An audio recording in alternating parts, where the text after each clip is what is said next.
నాట్యశాస్త్రాల సంగమ స్వరూపంగా రూపొందిన సాంప్రదాయ నృత్య కళా ప్రక్రియలు జనరంజకంగా ప్రదర్శింపబడుతూ ప్రాచుర్యం పొందుతున్నాయి. ఇప్పుడు రంగనాయకి అభినయిస్తున్న కూచిపూడి నృత్య విన్యాసాల్ని వీక్షిద్దాం.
శ్రీమన్నారాయణ శ్రీమన్నారాయణ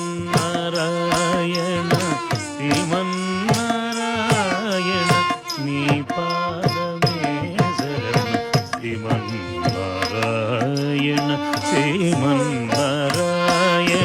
శ్రీమన్నారాయణ నీ పాదమే శరణం. శ్రీమన్నారాయణ శ్రీమన్నారాయణ శ్రీమన్నారాయణ నీ పాదమే శరణం. శ్రీమన్నారాయణ శ్రీమన్నారాయణ శ్రీమన్నారాయణ నీ పాదమే శరణం.